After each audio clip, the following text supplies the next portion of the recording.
Voici une phrase qu'on entend souvent. Est-ce qu'il y a des trucs, est-ce qu'il y a des façons pour gérer les symptômes, atténuer les symptômes, diminuer les symptômes? Et là, de plus en plus, qu'est-ce qu'on va explorer? C'est l'aspect émotionnel de la douleur chronique. Voyez de plus en plus votre douleur chronique comme une émotion. Un symptôme, un mal de genou par exemple, comme une émotion, c'est émotionnel. Et là, réalisez l'absurdité de la phrase. Est-ce qu'il y a un truc pour atténuer mes émotions, diminuer mes émotions? Ça devient un peu absurde. Et il y a des trucs, évidemment, il y a des pilules pour ça, hein, pour atténuer nos émotions. Et ma compréhension, c'est que ce n'est pas un état très désirable. Nous sommes des humains, nous voulons sentir nos émotions, c'est la richesse de la vie. Nous voulons avoir un système nerveux subtil, complexe, hein, qui peut expérimenter l'extase. Et malheureusement aussi, il ne faut pas dire malheureusement, et aussi la misère, l'agonie. C'est comme ça, c'est l'expérience humaine. On ne veut pas atténuer nos émotions. On veut sentir nos émotions. Et c'est la même chose avec les symptômes. On ne veut pas gérer les symptômes, atténuer les symptômes.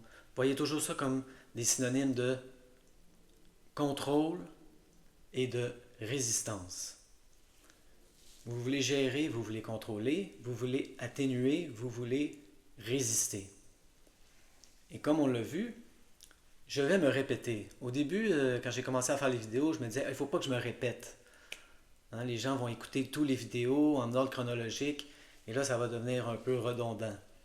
Mais je ne crois pas que beaucoup de gens font ça, d'après ce que le YouTube Studio me dit.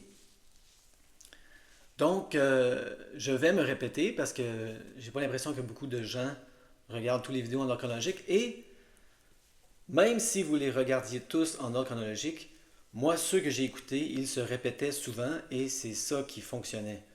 Parce que ça prend beaucoup de répétition. C'est quoi l'apprentissage? Ils nous disent toujours la répétition.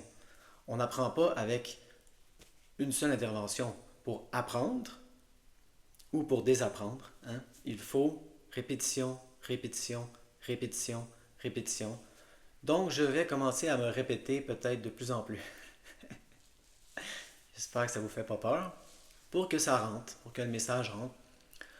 Donc, ce que l'on résiste persiste. Hein? Et non seulement ce qu'on résiste persiste, mais les choses que l'on résiste grandissent.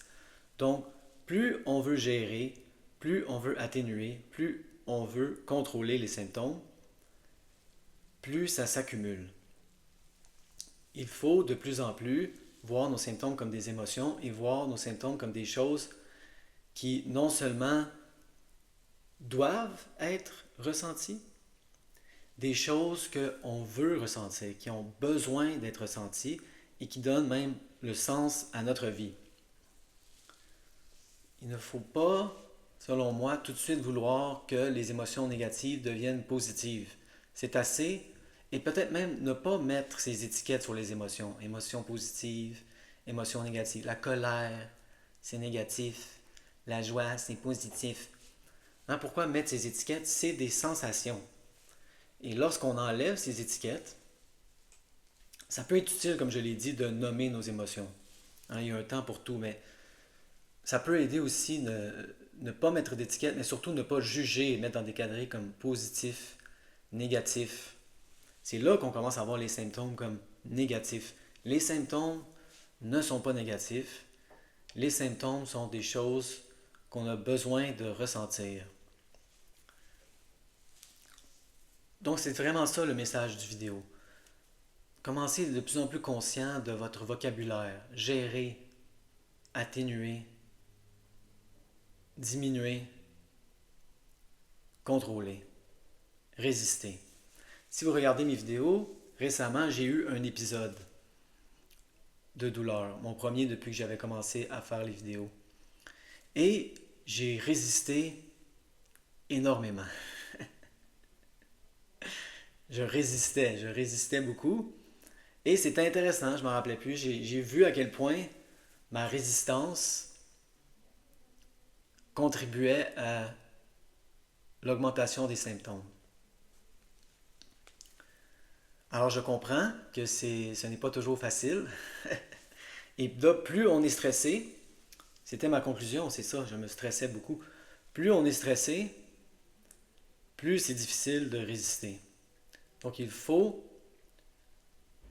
désolé, plus c'est difficile de ne pas résister. Plus c'est difficile de juste